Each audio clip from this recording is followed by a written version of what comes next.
upcoming November midterm elections were the focus of U.S. House Speaker Mike Johnson's two-day trip to Iowa this past week. He did two campaign fundraisers that actually benefited three of the four Republican congressional nominees. The first one took place in Pella to help Marinette Miller-Meeks for her attempt to hold on to her seat in the 1st District. Then he did a twofer in Sioux City to help the 4th District nominee Chris McGowan of Sioux City and the 2nd District nominee Joe Mitchell of Clear Lake.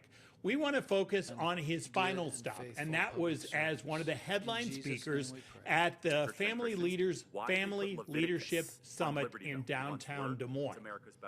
And I've been noticing a trend for quite some time, and I've been trying to raise the alarms to everybody. Listen, this is a midterm year unlike any other. I'm telling you, this is shaping up to be an all-out, fateful battle for the future of the country. And I started saying weeks ago that I was starting to see mini Mamdanis pop up around the country, and people were like, oh, that's a New York thing. I said, no, I'm telling you, it's everywhere. And now you see it happening. By our count, there's at least 28 of them that have already either won a primary or in position to win. These are openly avowed communists, okay? They call themselves sweet little names, democratic socialists. Nuh-uh. It's this dangerous stuff. As we know, Johnson has a very slim majority in the United States House. So he's out there campaigning, hoping that he can help keep Republicans in the majority. One of the ways he is trying to do this, in front of this Iowa audience at least, is lay out what he sees as this big threat from Democratic socialist candidates who are running for Congress. None of the four Democrats running in this state would fall into that category. But here is how Johnson laid this out. This is real-time stuff. This is what we're facing right now.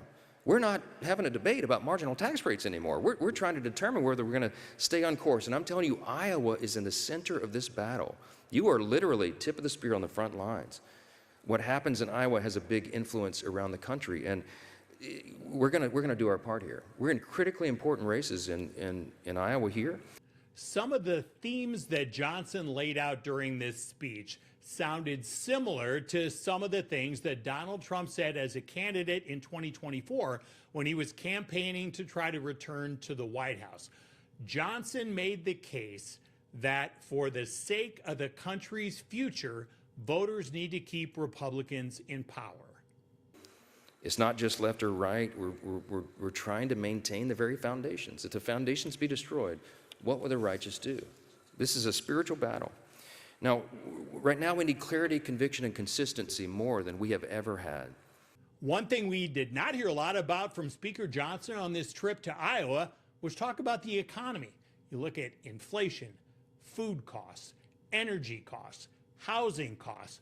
Those are not strengths in the economy right now. If you look at the public opinion polls, Americans do not have a high opinion of President Donald Trump's handling of the economy, and Johnson seemed to avoid much talk about the economy during this two-day swing to Iowa. That is a look inside Iowa politics.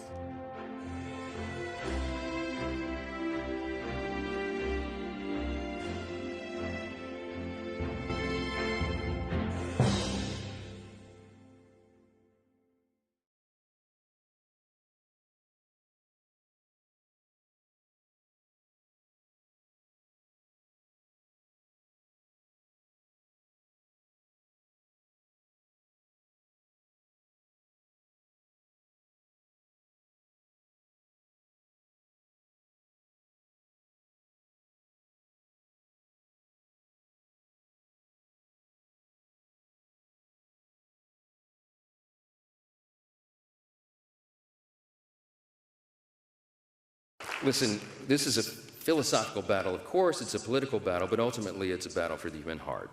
And it is. And God has called us to engage, contend for the faith once and for all that was given to the saints. God has not given us a spirit of fear, but of love and of sound mind. It is our duty today not to drive fear into the hearts of our neighbors. No, the opposite. We are to love them and to show them the truth in love. There's a way to win these battles and win hearts at the same time. And that is what we are called to do. So while I hate the philosophy, I love the people who are espousing it because they're misled, they're lost. And we're supposed to go right into the center of that without fear because we know who we serve.